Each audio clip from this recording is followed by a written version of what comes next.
Պարոն Գալստյան, քանի որ դուք եք մեր հյուրը եւ 2 օր առաջ մի քանի դեպքեր տեղ ունեցան Հայաստանի Հանրապետությունում, հենց դրանից էլ սկսենք, որովհետեւ դուք մեր անվտանգության, թե սահմանի, թե ներքին անվտանգության ակունքներում եք եւ Հարությունը ձեզ հիշում է որպես Վանոյի արտակ, այսինքն Վանո Սիրադեղյան, ով 90-ականներին կառավարում էր երկրի ներքին անվտանգությունը եւ այն ժամանակ էլ զինված խմբավորումներ,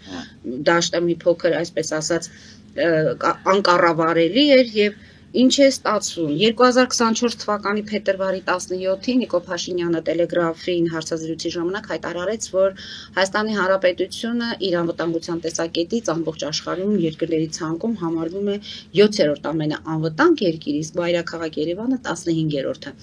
Ընդ որում ինքը հղում էր անում Նամբեո կայքին, այս կայքը սովորաբար ասում են մի փոքր սուբյեկտիվ կայք է, բայց եթե երկրի վարչապետն է այդ հայտարարությունը անում, պետք է ինչ-որտեղ նաեւ ինքն էլ հիմքեր ունենա ներքին գործերի նախարարն էլ հաստատեց նրա ասածը։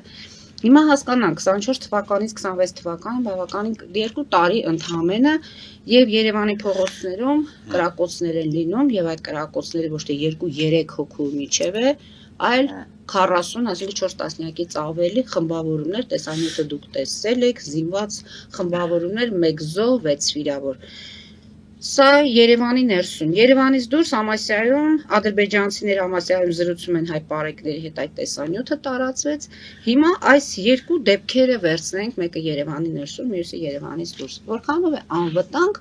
եւ Նիկոլ Փաշինյանը հայտարարում է, որ մենք գնում ենք խաղաղության, քանի որ մեր սահմաններին զինվոր չի զոհվում։ Սահմանին զինվոր չի զոհվում, բայց վերջի դեպքերի ժամանակ մենք տեսանք, որ զինվոր եղավ զոհ եղավ հենց ծառայության ընթացքում 24-ամյա պայմանագրային զինծառայողին էլ այնքան ծեծեցին, որ մեկ աչքից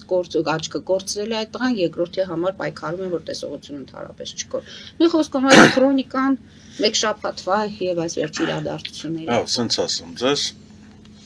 Քանի որ խոսքը գնաց Վանո Սիրադեղյանի մասին։ Ինչու հեշտակեցի, որտեվ այդ տեսանյութերը ովքեր նայում էին, ասում են իսկ 90-ականներին էսպեսի բան չի եղել, երբ ամբողջ Նայեք 90-ականներին, երբ որ Վանո Սիրադեղյանը ստանձնեց նախարարի պաշտոնը, էլի երկիրը պատերազմական վիճակի մեջ էր, կար ընդդիմություն, կան դժգոհություններ,